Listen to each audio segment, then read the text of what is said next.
Hello friends, in today's video we will cover a very important topic of modern history in detail, which is named Charter Act of 1853. Before that, Charter Act of 1833 came. And because the British government had given this charter to the East India Company for 20 years, that is why the next charter came in 1853, which was called the Charter Act of 1853. Today we are going to discuss this charter.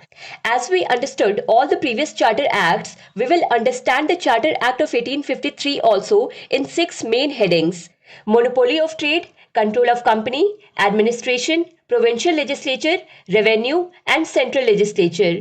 But in the Charter Act of 1833, the British government had completely abolished the trade monopoly of the East India Company. So here we will cover some more points instead of monopoly of trade. Let's start with the control of the company. In the Charter Act of 1833, we saw that the East India Company has become a purely political body, which is controlled by the Court of Directors and the Board of Control, in which the number of Court of Directors was kept at 24.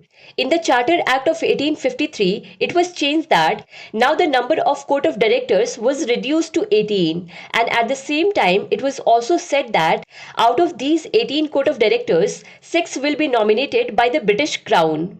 Now what happened between the previous Charter Acts and this Charter Act, that is between the years 1833 and 1853, the territories of the East India Company increased a lot in India. Sindh and Punjab had now become the part of the territories of the East India Company. Apart from this, Lord Dalhousie had also annexed many states by imposing the doctrine of lapse. So the British government had an idea that in order to administer such large territories in better way, there would be a need to form new presidencies and provinces. That is why in the Charter Act of 1853, the Court of Directors was given the power to create new provinces and presidencies. So these were the changes that were made in the control of the company.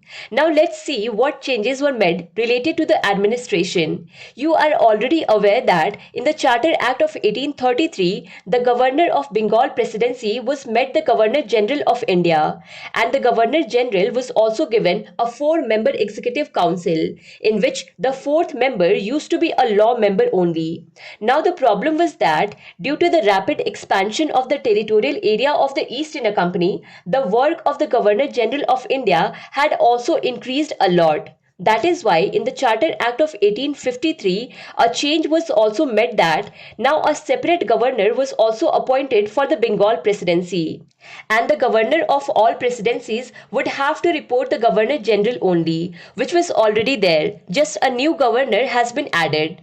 Along with this, a law member has also been considered as a full member. He has also been given the right to vote. Because you are already aware that in the Charter Act of 1833, the law member was considered to be a part of Executive Council, but he did not have the right to vote on any bill. Apart from this, a major change related to administration took place. The Charter Act of 1853 introduced an open competition every year for the recruitment of the civil servants, in which Indians were also allowed to compete. Now the special thing was that earlier there was no exam for civil servants. Court of Directors used to nominate civil servants. And through this competition, covenanted civil services became open for Indians as well. And yes, uncovenanted civil services were already open for Indians. Indians were already working in it. Now the difference between the two is that covenanted civil services are basically for the higher civil services post, whereas uncovenanted civil services are for lower post. So these were the changes that took place in the administration of Charter Act of 1853. Now let us see whether there were any changes in the central legislature or not. But before that, we have to see what was the condition of the central legislature in the Charter Act of 1833. In the Charter Act of 1833, we had seen that the Governor General, his Executive Council and the Commander-in-Chief, these 6 people used to make law together and also used to implement them. That is, both legislative and executive functions were performed by these people only. But if seen, all these people are basically executives. So a change was made in the Charter Act of 1853 that 6 legislative councillors were set here for legislative functions. The first legislative councillor would basically be the Chief Justice of the Calcutta Supreme Court.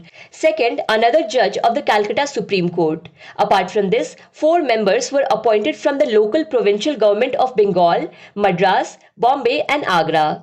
So it was also happening for the first time that local representation was possible in the Central Legislative Council.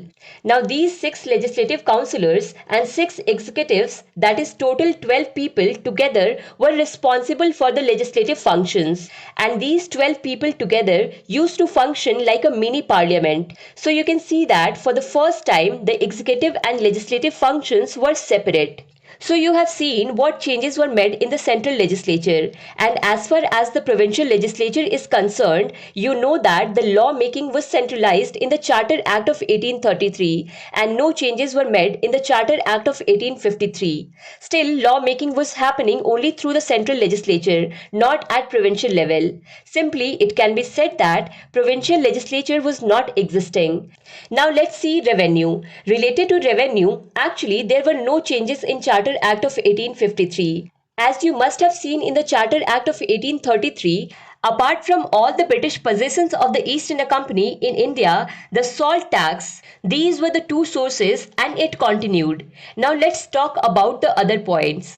You know that in all the Charter Acts before this, a time limit was given, such as the Charter Act 1833. This charter was given by the British government to the East India Company for 20 years, whereas there was no such end date mentioned in the Charter Act of 1853. Apart from this, the kind of changes that were made in the Charter Act of 1853, it was being hypothesized that the British government could end the company rule in India at any time. Preparations were going on to take complete control of India. So this was the Charter Act of 1853. On Bookstava channel, you will get all the videos from the arrival of East India Company till the independence of India. Apart from this, you can also check the playlist of Indian Polity. There you will also get animated videos. If you like this video, then do not forget to press like button, share it with your friends and subscribe to Bookstava channel to keep watching more such videos. Thank you so much for watching Bookstava.